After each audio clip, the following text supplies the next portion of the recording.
My name is Henry Gwardsman. You probably don't remember me, but you've probably seen me on TV. I'm the person they call on the Sunday morning news and CNN when they want analysis and opinion on the crazy leader of North Korea. I'm an expert, a talking head.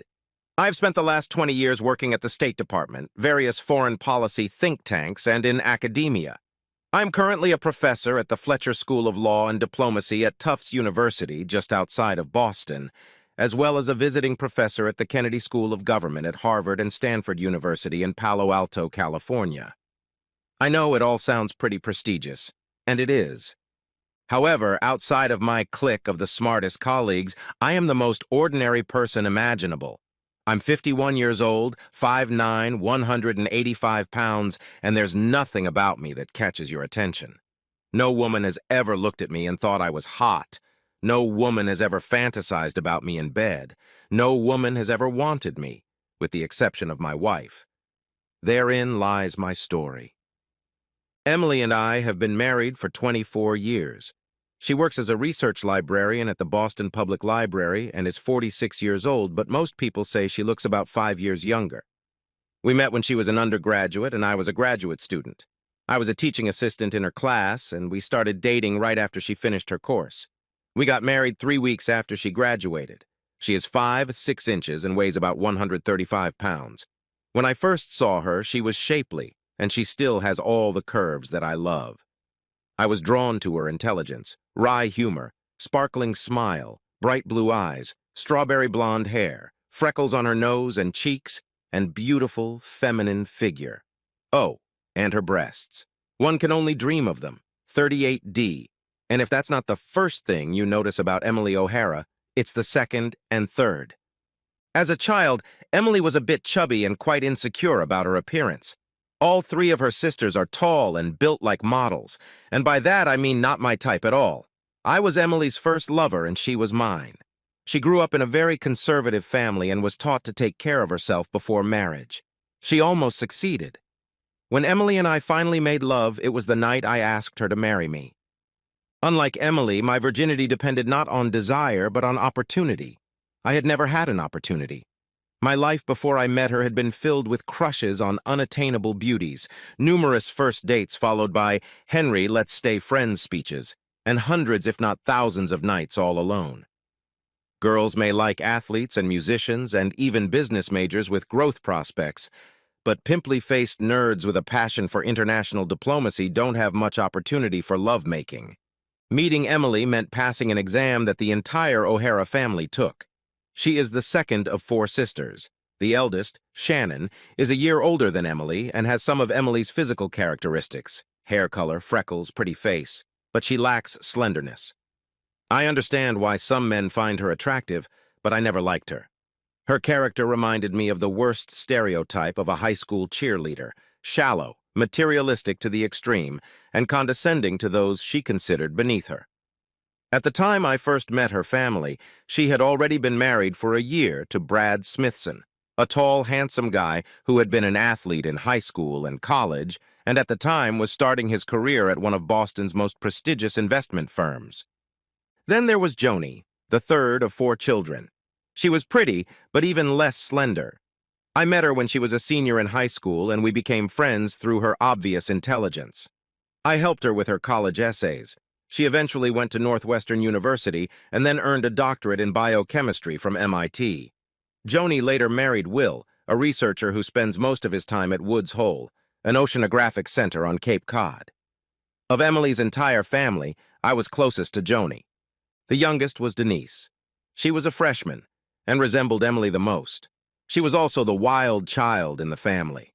Back in high school, she had a lot of boyfriends, several arrests for smoking pot and showing up in public drunk, and an embarrassing pregnancy for the family that caused her to drop out of school for a semester, carry the baby to term, and give it up for adoption. In her 20s and 30s, Denise married Matt, divorced and remarried, this time to David. They currently reside in Keene, New Hampshire. My first meeting with my family was at a Thanksgiving celebration. I was raised in foster care, so Thanksgiving always had its disruptions. But it was a big event for the O'Hara clan. Patrick O'Hara and his wife Sarah made sure all their children attended at the family home in Tynesboro, a suburb of Boston. It was a great time, and even though I got a third degree from Emily's parents and her older sister, I really enjoyed it. When Emily walked me to my car late Thanksgiving night, she informed me that I had passed the test. "I hope it wasn't too difficult. My family can be a little stressful," she said. "No, it was fine. I had a really good time. I think everyone liked me, but you know how bad I am at reading? Well, I'm not sure about your sister's husband, Brad. He seemed a little dorky to me." "You did great. Drive safe. I love you." "I love you too." 2 years after we were married, Caitlin was born. She was the spitting image of Emily and the apple of my eye. 30 months later, Sean Patrick was born. By age 12, he was taller and broader in the shoulders than me and played lacrosse in middle school. Emily chose to be a stay-at-home mom from the time Caitlin was born until Sean Patrick went to kindergarten, and she seemed to love it. It allowed her to find time for church and community involvement, and she even turned her master's thesis into a book, which sold better than any of mine. I was so proud of her. She worked hard to get back into shape, and at times her body image-related self-esteem issues came back to haunt her.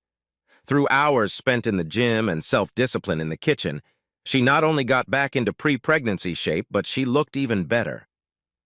Over the years, my career required a lot of traveling, regularly from Boston to Washington and back, so much so that we have an apartment in the Washington suburbs, as well as to New York, Palo Alto, and occasionally London, and several times a year to Tokyo and Seoul.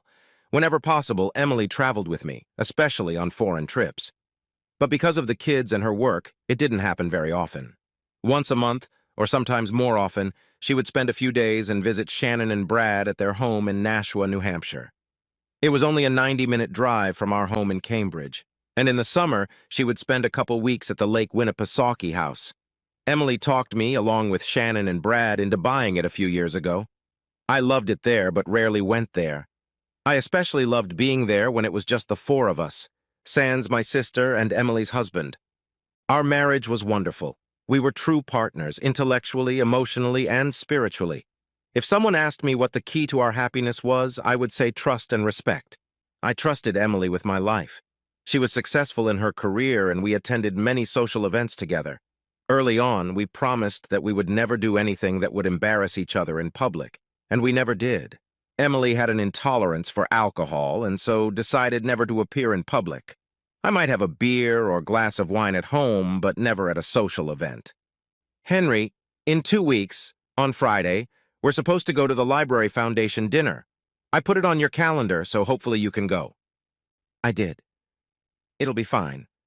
But you know you're going to have to give me a refresher course in dance if you're going to get me on the parquet." "I don't think that's a bad idea. I love dancing with you, and you know I won't dance with anyone else. I hate it when someone else touches me." "I hate it when someone else touches you, too, and I won't ask anyone else to dance with me because, you know." "Yeah. Carolyn once asked me in the president's office why you never dance with anyone but me, and I had to make an excuse. I couldn't tell her that you get tense on short notice and are embarrassed to tell anyone. Personally, I'm glad my middle-aged husband doesn't have arousal issues." "Oh, wait, my prim and proper wife is talking about my erection, and in the middle of the day. What will your parents think?" For most of our marriage, our sex life was normal. Not great, just normal. Without a doubt, I wanted sex more than my wife did, both before and after we had kids. I was ready every day. But for her, once or twice a week was enough. Not that she didn't enjoy it. She said she did, that she almost always had an orgasm or two, and she enjoyed cuddling afterward, but she was usually pretty passive. I could count on the fingers of one hand how many times a year she initiated sex, never wanted to turn on the lights, and never did it during the day. Because she made a lot of noise, she was always afraid the kids would hear. And judging from the previous conversation, she hardly ever talked about sex. She didn't tell me what she liked or enjoyed, and she never admitted to her fantasies. I would tell her about mine, and she would just wave it off as if such things were too gross for her to even think about. I figured it was probably because of her conservative upbringing. And so we come to the present moment. Well, about 6 weeks ago. It was the beginning of October. Caitlin was living in Paris, working on her French literature degree, And Sean Patrick was at Cornell, a member of the Academic Specialty of the Month Club. I think it's cultural anthropology now. I better start saving more money for retirement, because there's no way these kids have enough income to take care of me in my old age. Anyway, the kids left the house. It was Friday night, and I was particularly excited. The crisp early fall weather has that effect on me. Emily and I showered together, and I could tell she was in the mood. "That was amazing, sweetheart. I love that we have freedom when the kids are gone," Emily said. "I love hearing from you. It turns me on when I know you're really enjoying it." We cuddled for a few moments in the afternoon light, and then she surprised me with the kind of pillow talk we'd never had. "Baby, if it wasn't morally wrong and I gave you permission, which of my sisters would you want to have sex with?" Honey, I don't know if you know this, but there is a husband's handbook, and one of the chapters in that book is called Questions Men Should Never Answer. The question you just asked is either number 1 or number 2. No man in his right mind would answer it. I think the other main question is, honey, if I died before you, who would you marry? Seriously, you always want to talk about fantasies, so I give you permission to talk about them. Which of my sisters did you fantasize about? Okay, I'll answer. None of them. You don't have to tell me that. Are you saying that if God and I gave you permission to have sex with Shannon, you wouldn't do it? No, I wouldn't. I just don't find her attractive. She's wearing too much makeup, and she doesn't have your beautiful figure. The only thing she does have is breasts that miraculously appeared after her 35th birthday, which I'm sure cost Brad a tidy sum. Also, Shannon can be a bitch. Okay, so no Shannon. How about Joni or Denise? No and no, they're just not my type. I consider Joni a friend, and she has a great brain, but she's not sexy at all. Denise may be sexy, but just touching her makes me want to take an hour-long shower. No, thank you. I'm perfectly happy with the O'Hara sister I have. She's all mine. If one of your sisters was Julia Roberts or Scarlett Johansson, then we could talk. You've always had a thing for Julia Roberts? Why is that? It's the laugh. I love her laugh. Let's see if I can make you laugh the way she does. Then, for the first time in a long time, we played a second round of the game. It wasn't more than a few days later when I overheard a phone conversation. I was taking the dog out for her nightly walk, but it started pouring rain and we finished early. I walked in the back door and heard my wife talking on her cell phone in the living room. "Yes, Joni, I tried." "He's just not interested." "No, of course not. I just asked him if he's ever fantasized about having sex with any of my sisters." "No, that's not exactly what I said. We're talking about St. Henry. He never does anything inappropriate. Look, I have no idea why you want this to happen. He's just not that good, and he's certainly not that great. My Henry won't know if a woman is flirting with him if she throws her naked body in his lap. And he has no idea how to flirt. I don't know how he got me. Yeah, 4 would have been better than 3. But it worked so well for so long. What is this nonsense? Think, Henry, think, what was that? I can decipher the insane rantings of an angry Korean lunatic, but I have no idea what my own wife is talking about. A few days later, I was walking through Davis Square in Somerville, and I heard, Henry Guardsman. I turned around and saw Matt Barnes, my sister-in-law Denise's first husband. "Bad news, Barnes. How's it going?" "Damn, Henry, I miss you calling me that. Got time for a beer?" We went to the pub and had a chat. "Matt, I'm so sorry things didn't work out with you and Denise." "It's all right. It really wasn't meant to be. The marriage was long gone by the time you found out about it. I'm sure all you heard was that I cheated on Denise, but she cheated on me from the beginning." "I'm sorry to hear that. I didn't know. Anyway, how's the plumbing business going? I keep hearing your commercials on the radio and seeing them on TV. It's all good. And I got remarried. She's wonderful. She's a school teacher in Malden. 2 boys from my first marriage, and we have a girl on the way. Congratulations." We sat and drank our Samuel Adams, and then Matt looked at me awkwardly. "Henry, I have to ask you something. I like you, and I always thought you were a pretty good guy, and I never felt like you looked down on me like that asshole, Brad. Anyway, how do you feel about what Emily's doing with her sisters?" "Well, Matt, I know they're close and everything, so they talk all the time, and I just always thought that's how families work. I've never had a family like that, so I didn't know. But I mean about sex. How could you think about that? I certainly couldn't. Matt, what are you talking about? Oh, shit. Henry, you're serious. You don't know? Denise told me you knew and you were fine with it.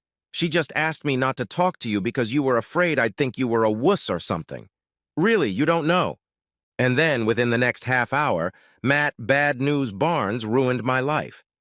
There was no doubt that my marriage was over. However, I needed more information to decide what to do. Divorce was a sure thing, but I needed to know if Emily loved me.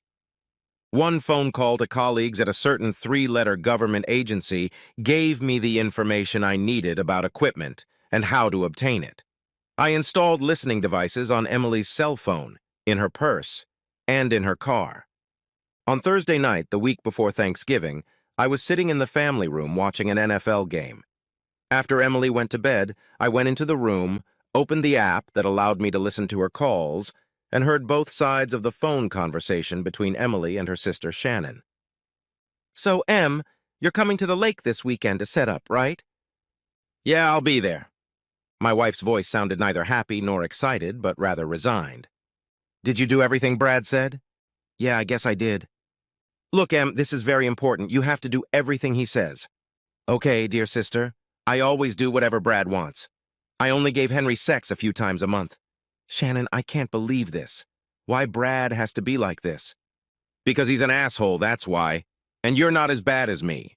I stayed married to him all these years with all his cheating and other bullshit. Mostly because of his great sex, but also to save your marriage. If we don't do what Brad says, he's going to tell Henry everything. Don't forget that. I know, Shannon, I know. This is a living hell. How did we ever let it get this far? Emily, you know how. Your curiosity, your big boobs, and Brad's insatiable sexual appetite, that's how. It is what it is. So here's the schedule. This Friday night, Joni and Will, Denise and David, and you are coming to the lake to play. Sunday night, everyone else will go home. You'll stay and play with Brad. And when Henry and Mom and Dad and everyone else gets here the day before Thanksgiving, we'll be a typical American family. Sure, okay. Come on, Em. You know you love it. It hurts, but yeah, I love it. When I'm there, it's really nice. I love the way it feels when Brad's massive meat enters me and treats me like his personal whore. But then when I get home, I realize what I've done. I'm so ashamed. You should be ashamed. Henry doesn't deserve this. But you should have thought of this years ago. Damn you, Shannon, and I'll be damned. This confirms everything Bad News Barnes told me. My dear wife Emily has been having an affair with Brad, her sister's husband, for years. And her sister Shannon not only knows about it, but condones it. Joni and her husband Will, as well as Denise and her new husband David, are also in on this unhealthy game. At least they knew Emily was cheating on me. But I still don't understand some things. Brad seems to be holding something over Emily. Is it just the affair, or is there something else? In my profession, people lie, but not many people are good at it. I didn't think Emily could, but she's certainly better than I thought. She's been lying about our marriage for years. If I tell her directly what I know, I'm unlikely to get answers.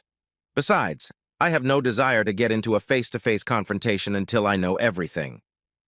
Friday morning, a week before Thanksgiving, I woke up early and made breakfast for Emily and me. Hey, sweetie, when are you going to the lake? I'll be driving to Boston today instead of taking the subway, and I'll leave just after noon to stop by Shannon's, and then we'll drive to the lake together. Unless traffic is terrible, we'll get there around 7 or so. Well, please drive carefully. I have a meeting in Washington on Monday and Tuesday, so since you won't be here, I'll fly in tomorrow morning. I've booked a direct flight from Reagan to Manchester on Wednesday night. Should I rent a car, or will you pick me up? I'll pick you up. By then, I can't wait to see you. It's really going to be sad. Patrick's staying in Ithaca for Thanksgiving, and Caitlin's in Paris. Like it's not even Thanksgiving at all. I started crying. Emily came over and put her arm around my shoulders. I know, sweetie, you've loved Thanksgiving since I first met you. Em, family is everything, and it will never be the same again.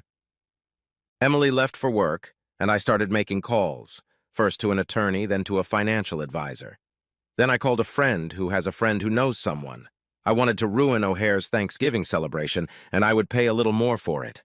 Even before noon, elaborate video equipment was set up all over the lake house. The next order of business was overcoming my biggest fear. Emily was very organized, so I know she kept all the family medical records. I found what I was looking for in her office next to our bedroom. I then called a friend at Mass General Hospital to make sure I understood what I was looking at. It broke my heart, but it became another piece of the puzzle. I didn't have appointments in Washington, D.C., but I drove there in a car with surprisingly few items from our home and nearly quarter-century marriage. I needed the car there, as I was going to fly back to Washington on Thanksgiving evening. I called a friend in Oxford and another in Stanford. I needed to make sure I had something to do after the Thanksgiving apocalypse. I thought about it, and the symbolism fit. When everything goes to shit, I'll be a zombie. While in D.C., I downloaded videos of a weekend of games at the lake house with the O'Hara sisters. I saw sex between every possible combination of men and women, as well as women and men in threesomes. It turned out that my wife was sleeping with all three of my sons-in-law. Not surprisingly, she engaged in more adventurous behavior with them than with me, including taking an assertive role with each of them, with the exception of Brad. With him, she was submissive to the point of tolerating physical and verbal abuse. Brad beat her, called her a whore, a fat cow, and a personal sex slave. All of this she took without comment or even reaction. However, whenever he began to berate me, calling me a weak nerd and a half-man with a pencil, she would flinch and ask him, albeit meekly, to stop. I wondered, but by this point, I didn't really care. The evening before Thanksgiving, I arrived at the Manchester airport and Emily met me. She hugged me and let me know how happy she was to see me. I only had carry-on luggage, so we went straight to the car. As usual, she let me drive. She took my hand, and I heard her crying. "What's the matter, honey?" "I'm just sad that the kids won't be here, that's all." When we got to the lake house, it was late, and the only one who hadn't yet retired to his room for the night was Emily's father, Patrick. He was 77 years old and still physically strong. He couldn't sleep in bed, so I'm sure he spent the night in his TV room, watching old movies and napping. I greeted him, and he shook my hand firmly. It then dawned on me that this was the last day I was going to be welcome in his presence, and I was going to make his life even sadder, which made me sad. As we settled into our bedroom, it occurred to me that none of the sexual escapades I had seen on video had been filmed on this bed. I looked up and saw that the camera was on top of the bookshelf. But nothing was happening here. Emily kissed me goodnight and rolled over onto her back. That's what she used to do when we were around other family members. In all the time we had been married, she had never allowed herself to have sex when we were in the same house as her family. For the first time, I was glad of that and laughed silently at the irony. I got up early and went for a morning walk in the cold and chill of a November morning in New Hampshire. I knew it would be my last walk around the lake. Emily and I Skyped with each of our kids and wished them a happy Thanksgiving. Then she headed into the kitchen to help with the preparations. Although I am equally in charge of cooking in our house, this time the O'Hare women, led by matriarch Sarah, were in charge of everything, with Emily, Shannon, Joni, and Denise helping them. Thanksgiving went on as usual. The meal was to be held after the first soccer game. Patrick, Will, David, and that asshole Brad sat on the couches in the family room watching the game. I sat in the back, away from the others. Twice, Patrick and David asked me why I was so far away from the TV, inviting me to join them. I simply replied that I was fine. Brad breathed on me, but loud enough for everyone to hear, and said, "It's just the way he is." After dinner, I asked Joni's oldest daughter, Heather, to take all of her cousins downstairs to the playroom. I asked her to keep them there until one of the adults told them they could go upstairs. I then invited everyone to join me at the TV in the family room. Motioning for Sarah and Patrick to take the seats of honor, I began my speech. As you know, I was raised in foster care. You are the only family I have ever had. From the very first Thanksgiving with you, I felt loved and accepted. So I want to share this video presentation with all of you. However, it is actually intended for our dear parents, Sarah and Patrick. The rest of you have seen this or something similar in the past, but they haven't. You will notice that there are boxes of tissues on the table, as I expect there will be tears. I know I cried while putting this together. With those words, I pressed a button on the TV remote and pulled out my phone. I pressed a few buttons, and the phone took over control of the TV. I then moved to the back of the room so as not to disturb it.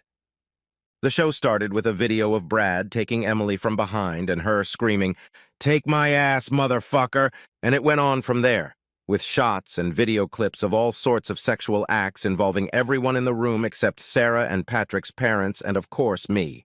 As you can imagine, the screaming started almost immediately. Brad screamed, "What the hell? I'm going to kill you!" At this point, he jumped up and I calmly said, "Sit down, Brad," and shot him with the stun gun. Brad didn't sit down. He fell over, staggering. After a few more minutes, accompanied by crying and screaming, especially when Joni and Denise saw the scenes of Brad punching and shouting insults at Emily, my soon-to-be ex-father-in-law looked me in the eye and humbly said, "That's enough, son." I looked at his wife, who, with her head buried in his shoulder, was sobbing and, out of respect, stopped the video. Then I turned back to the TV. "I want to apologize to you, Patrick and Sarah. I'm sure it was as hard for you to see this as it was for me when I first discovered this disgusting activity on the part of your children and their spouses. Except for me, of course. It seems that Brad and Emily had been having sex for at least as long as she had been married to me, and possibly longer. And it was with Shannon's consent and even cooperation. I don't know when Joni, Will, Denise, and David joined this sex fest, but I do know that it was the real reason for the end of Denise's marriage to her first husband, Matt. I continued. Worst of all, as if this debauchery and infidelity wasn't enough, I also discovered that I am not the biological father of our two children, Caitlin and Sean Patrick, which, by the way, they both now know. I informed them of this via email just before we all sat down for our wonderful family celebration. At this point, Emily went from tears to sobs. "Of course, dear wife, I don't know who their biological father really is. It could be Brad, or it could be any other man you slept with while you were making a fool of me. So who is it, or don't you know?" By this point, I realized I was starting to speak louder. I didn't want to sound inappropriate, so I took a deep breath and waited for Emily's response. Shannon spoke up. "Henry, I'm so sorry, but Brad is the father." "Oh my God, I was hoping it was Brad. That explains why Sean Patrick is so much taller and handsomer than me. Well, then let's get back to good old Brad, my loving brother-in-law. Shannon, ask your husband to sit down and wipe his mouth." I'm drooling with embarrassment. I want him to hear this. "Brad, come on, pull yourself together. Brad, I thought about suing you for years of child support since I raised your kids. But my lawyer didn't think it was a good idea since you'd be in jail." "What the hell?" "Well, Brad, as you may know, I have friends in Washington, including in a small group of nerds like me in the SEC. Brad, you know the SEC, right? I'm not talking about soccer, Brad. I'm talking about the SEC. It seems the SEC gang got a little bored recently and decided, on a tip, to investigate Brad. Looks like our guy's a little sloppy." "Okay, maybe even very sloppy. Sounds like you're going to need a lawyer, old Brad." At this point, Brad decided to jump up and follow me again. "You motherfucker." At this point, I tasered him again. He soiled his pants, falling to the floor again and shuddering. "Oh, Brad, Brad, Brad, Brad." "Well, since Brad's out of it, let's talk to Will and David. Guys, I thought we were friends, but friends don't have each other's wives behind their backs. So I guess we were never friends. And gentlemen, I'm going to do something in the name of retribution, but I haven't decided yet. You see, I want it to be appropriate, and I haven't had time yet to think about what that might be. Unlike you and your lovely wives, this is all a bit of a surprise to me, but believe me, I'll be sure to answer you." They both lowered their eyes.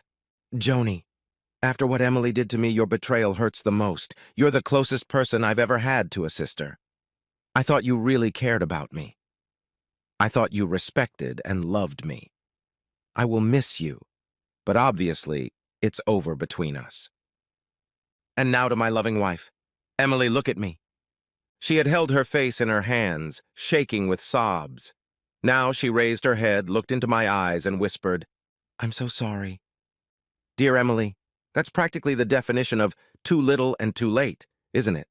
Now that our sham marriage is over, tell me, did you ever love me? You gave me the bare minimum of sexual relations for a quarter century, and it turns out it wasn't because you were cold, or conservative, or shy. It turns out you were deliberately turning me down at the behest of your best lover, Brad. And I get it. I really do. He gave you everything I couldn't. I'm glad to know that's what you really wanted. And isn't it great that your dear little sister Shannon agreed to share it with you? Good for you. I walked over to the TV and pulled out the large manila paper envelope I had put there earlier. So, dear wife, here is the next chapter. In this envelope are the divorce papers. Sign them and send them to your lawyer. You see, you're filing for divorce, not me. You're filing for divorce under irreconcilable differences. You're going to tell people that you just don't love me anymore and that I can't satisfy you sexually. Yeah, that's the ticket. I think you'll find the terms quite fair, more than suitable. You get a house in Cambridge.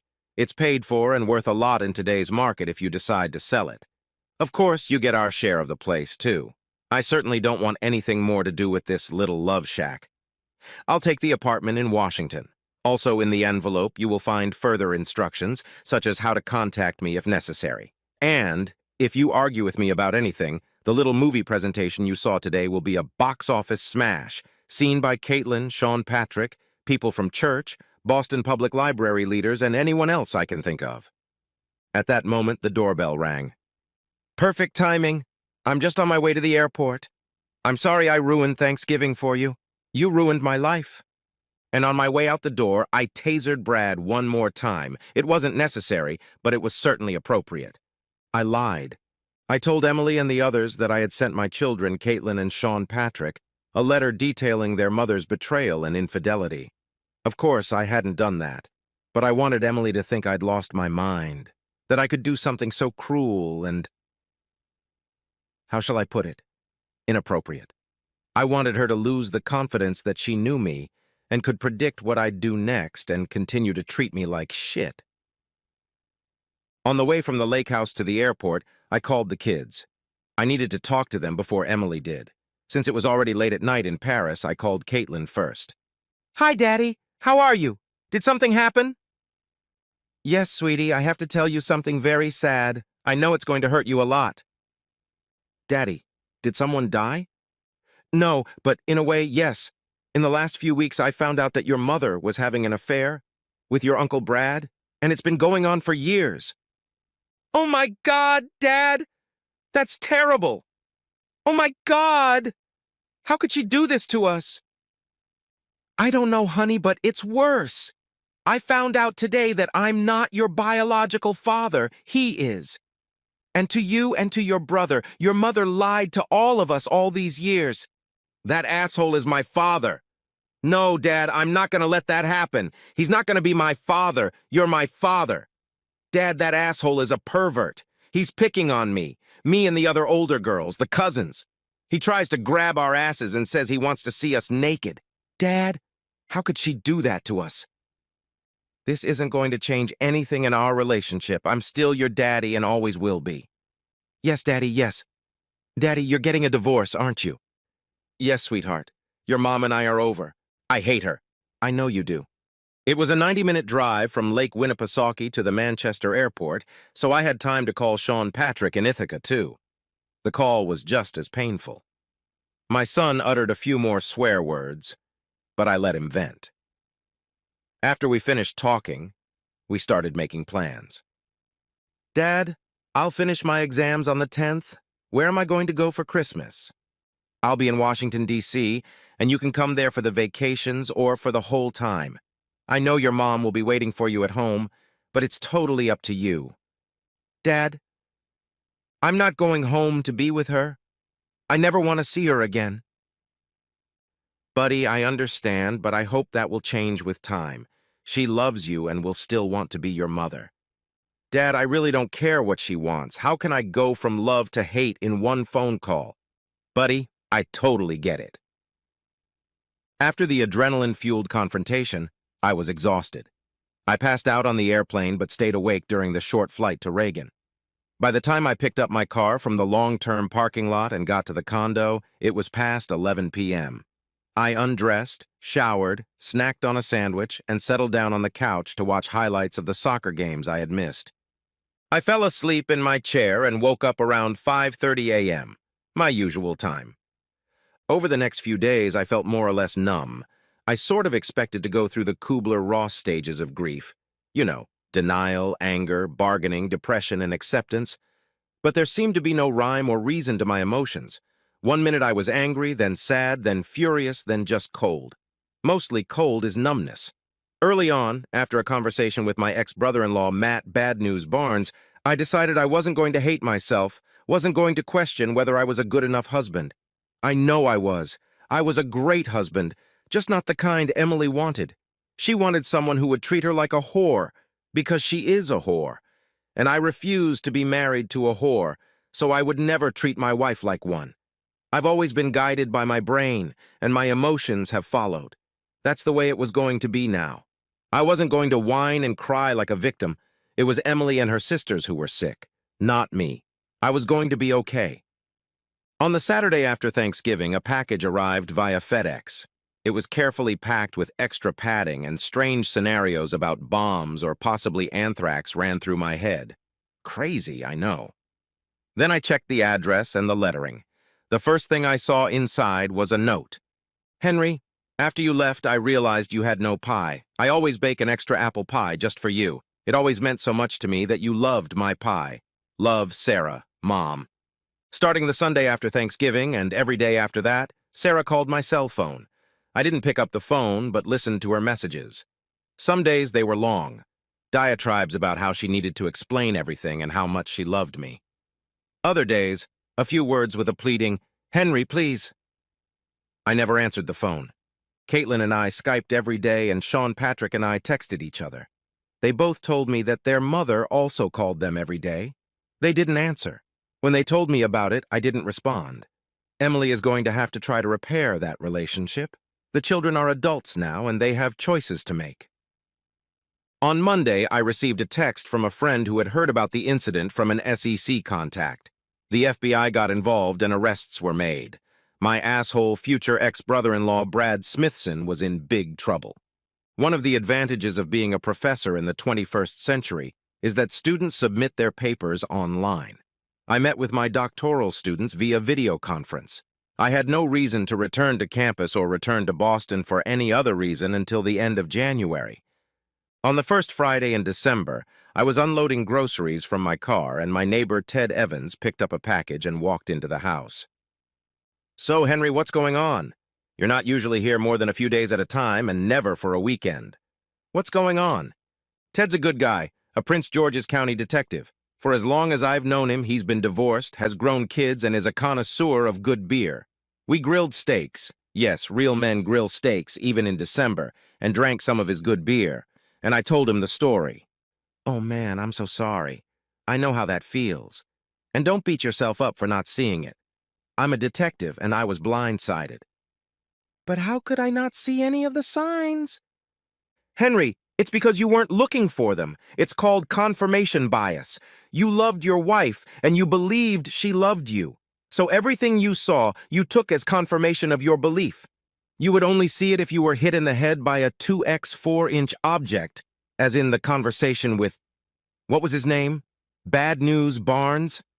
It was only after that conversation that you saw the rest of the evidence." "But, Henry, I have to ask you something. If I were you, I'd burn my house down with my wife. You were cool about it, or so it seemed to me. Why?" "I know it's true, but it's not over yet. When I first realized that she had not just cheated on me, but absolutely betrayed me, I immediately decided two things. One, I'm not going to stoop to her level. I'm a really good guy." "You are, buddy." "Thank you." Chuckles.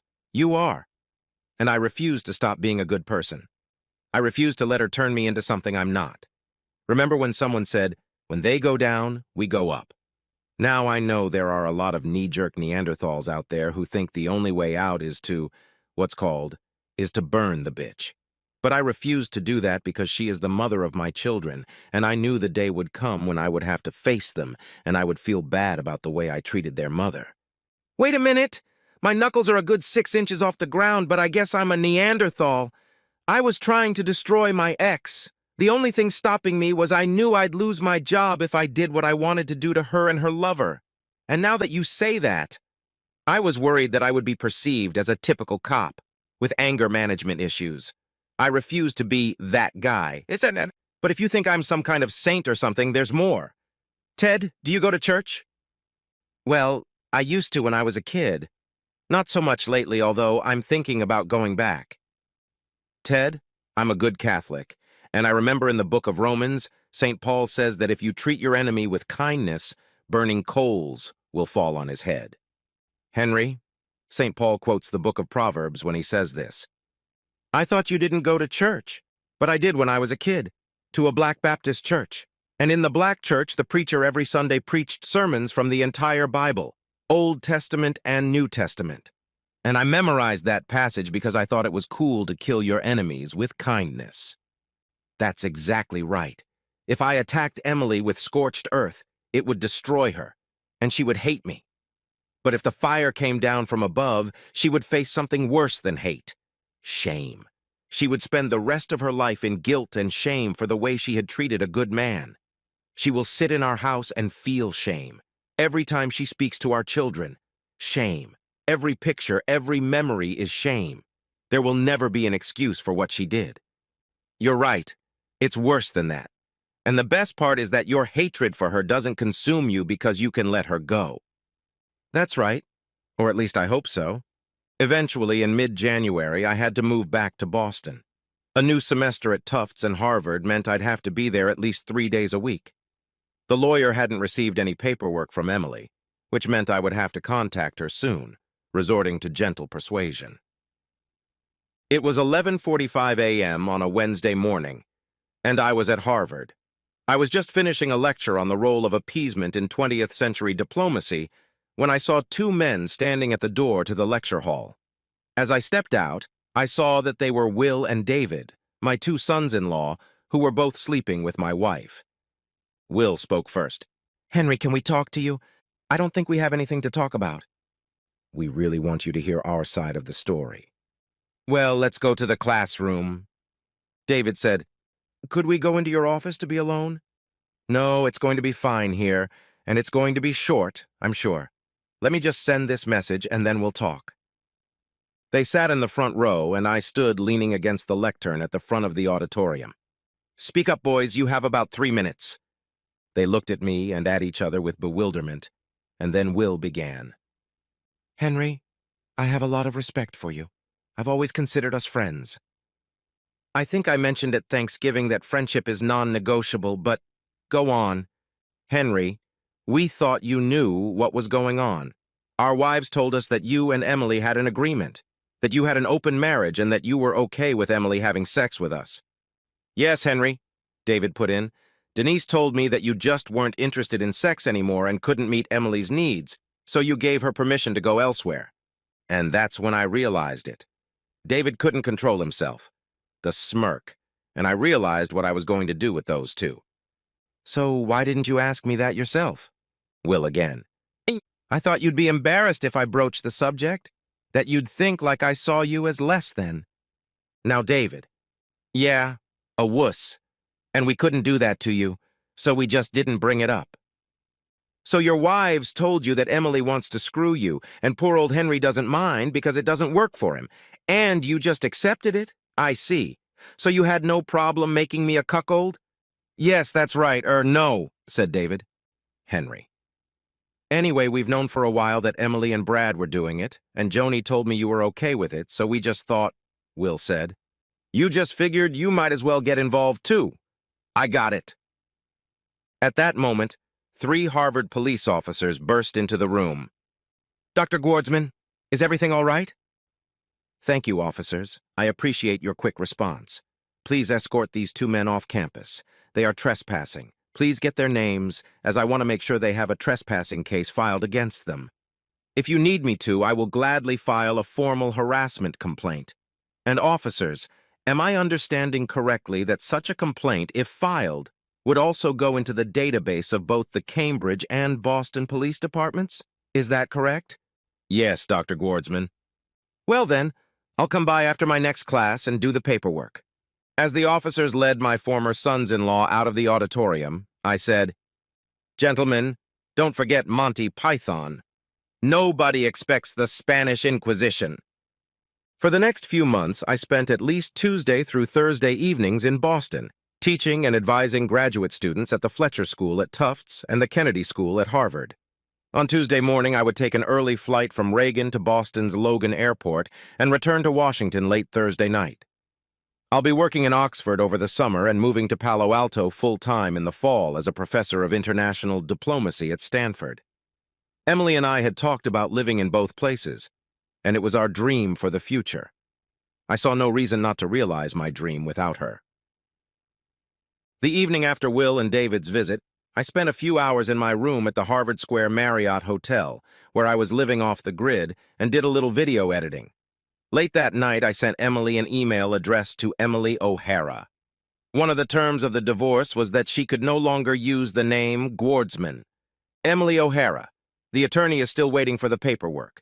Sign and return them within the next 10 days, or the attached video will be sent out to friends, co-workers, and family. Henry Gardman.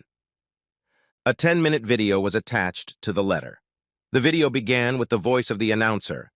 "Ladies and gentlemen, you think you know Emily Gwardsman, now Emily O'Hara, but this is the real Emily. Keep in mind that the video you are about to see depicts events that occurred while she was married to Henry Gwardsman.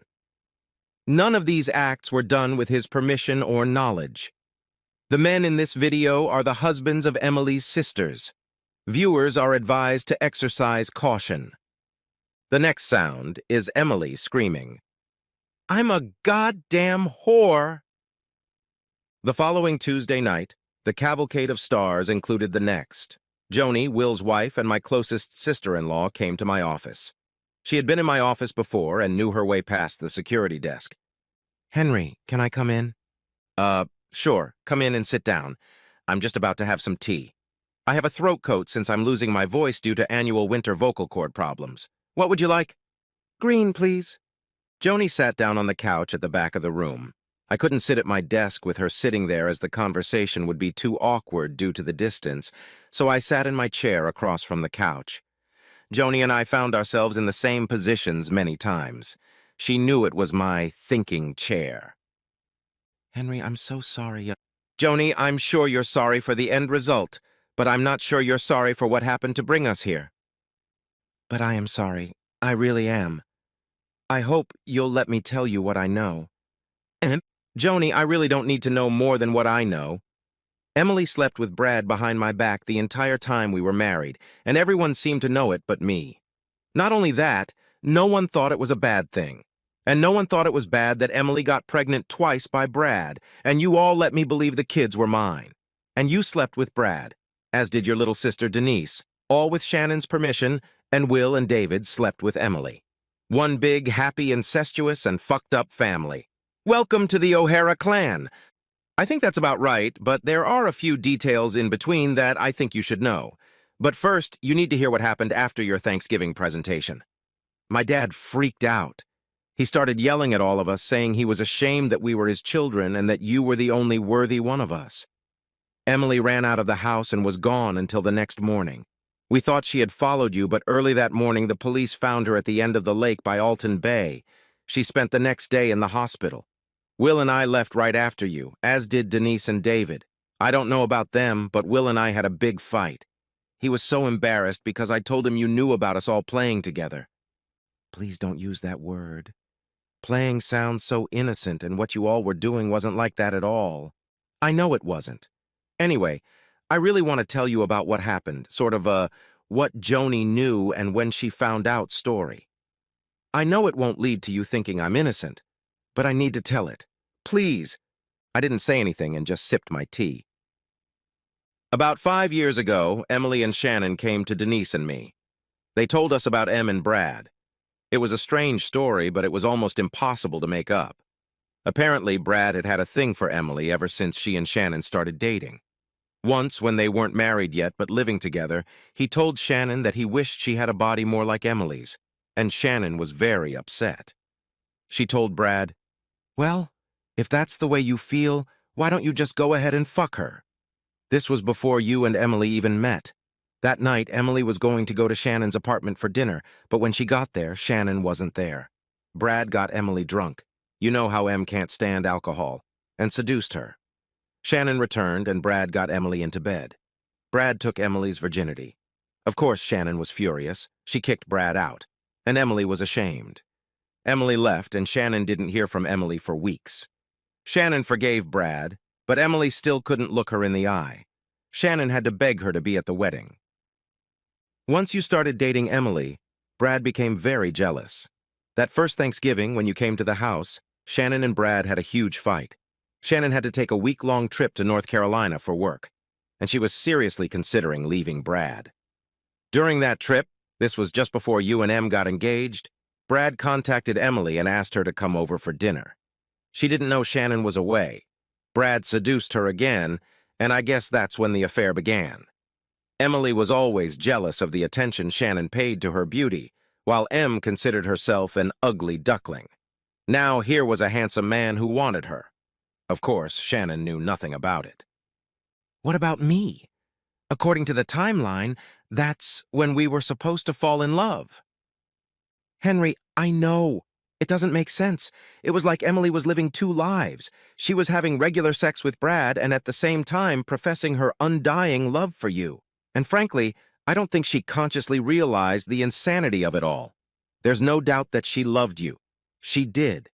But in doing so, she behaved in a way that went against not only that but her moral values, including betraying her sister. So the two of you get married, and she stops seeing Brad for a few months. But then Brad begs her, and they start dating again. And he starts being very rude to her, including making her do things she didn't do with you. Brad knew you were both trying to get pregnant and intentionally ripped the condom. Emily gets pregnant and freaks out. She's sure you'll leave her unless she can convince you that the baby is yours. And still Shannon doesn't know anything? That's right. She has no idea her husband and her sister are having an affair. But then Brad takes it to the next level. He forces Emily to tell Shannon that she's pregnant and he's the father. Shannon can't have children, and Brad wants to show her that he is man enough to be a father. Brad and Emily tell Shannon, and Brad threatens to leave Shannon and tell you the whole story if Shannon won't let him keep seeing Emily. That's crazy. I know. Emily wants to end things with Brad, but he won't do it. So Emily keeps seeing Brad once a month because Brad is blackmailing her, and Shannon lets it go on to save her marriage and yours. Wait a minute. If Shannon knows Brad is such an asshole and has treated her like one for so long, why doesn't she just leave him? And if Emily betrayed her, why should she care about Emily's marriage to me? Because Brad has something on Shannon that she doesn't want our mom and dad to know about. The reason Shannon can't have children is because she got pregnant her freshman year of college and had an abortion, and with complications. You saw how my parents reacted years ago when Denise got pregnant, carried the baby to term, and gave it up for adoption. Shannon was sure that if they found out she had an abortion, they would disown her. So she told Brad all this, and he used it against her. There's no bigger asshole than Brad Smithson. Exactly. And so Emily and Brad continue to sleep behind your back, and Brad gets more and more abusive. Emily wants to leave but can't risk it, and Shannon can't push her. And then Emily gets pregnant again. And the hitting continues. That brings us to about 5 years ago. Brad decides he wants to ramp up the party and tells Shannon and Emily to do whatever they need to do, but let Denise and I play too. First, they try to tell us how big and good Brad is, but we both refuse. Then they tell us about the blackmail Brad is using on Emily, and Denise agrees. I still refuse, at which point I seriously consider telling you, but Emily came to me with a plea, and I said I would only do it if we could convince our husbands to open our marriages and they would participate as well. In other words, I would only cheat on Will if it wasn't cheating, and he would play with my sisters. That's the only way I would do it because I couldn't handle the guilt. So we started. We got together twice a year. What you saw was the 9th time. One day I overheard Emily on the phone talking about trying to get me involved. What was it? I told them a few months ago that Will and I weren't going to be involved anymore, and that I couldn't handle the guilt of not knowing, if not about the past, at least about what we were doing now. So, Denise and I came up with the idea of inviting you, and we'll all act like we're just getting started. Joni, this is a very interesting story. Unbelievable. And I mean that literally. I don't believe it. However, even in the best-case scenario, I see the only possible motivation for Emily's actions as love for Brad, and blatant disrespect for me. Henry, I understand why you doubt that. It just sounds perverse, and I can't explain Emily's behavior. Honestly, I have no idea what your sex life with Emily was like, but I have to say that Brad was much better than Will. I love Will more than life, but he's just not very good in bed. I wouldn't sacrifice my marriage for better sex, but I can understand the attraction to Brad. However, from what I saw on the Thanksgiving video, Brad has never been as hard on me as he was on Emily. Joni, I don't think your story of depravity changed anything, but I hope it helped you to tell it because it sure didn't help me. I think I need to go to bed. Henry, I know we probably won't be friends anymore, but please know how sorry I am. For everything. And one more thing. After Thanksgiving went down, Brad told my parents about Shannon's abortion. I don't see them staying together. I have to admit, as Joni was leaving my office, I was surprised and amazed that she didn't ask me about whether I had done anything to hurt her husband. Perhaps it was because she didn't think I was capable of such a thing. The daily calls from Emily continued. Henry, I know you talked to Joni. Please talk to me. There are other things you need to know. Please, I love you. I'm so sorry. 2 days later, I got a call from my lawyer. Emily had signed the papers. Brad Smithson got his 15 minutes of fame, as I saw in the Boston Globe newspaper and on News Center 5. He didn't go to jail, but he will no longer work in the financial industry, and the fine he paid has drastically changed his lifestyle. Too bad for Shannon, because when she filed for divorce, there wasn't much left of him. I waited a few months before letting the other shoe drop. I was getting pretty good at video editing. I sent Will and David an edited video of their wives having sex with Brad. But it wasn't the pictures, it was the audio recordings. In them, you hear Joni and Denise not just respond in agreement to Brad saying he's much better than their husbands, but both ladies go much further. They call their husbands wimps, tiny assholes, selfish in bed, not real men, and my favorite part, pathetic. So much for David's smirk. I didn't send the video to anyone else, but the audio went to their co-workers and friends. It was July. The divorce had been finalized months ago, and I was settled in Oxford. I still hadn't seen or spoken to Emily. The calls stopped a few days after the divorce became official. Caitlin called from Boston. Her grandfather Patrick had died. She would attend the funeral, as would Sean Patrick. I stayed in England. I sent flowers. He was a good and honorable man, and I thought it was appropriate. Epilogue.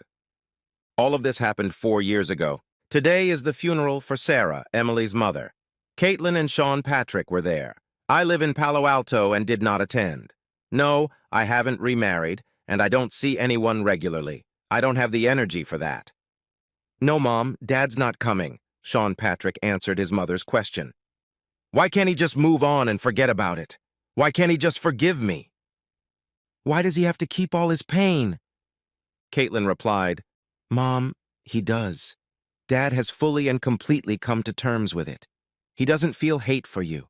He doesn't feel anything for you. Then why isn't he here?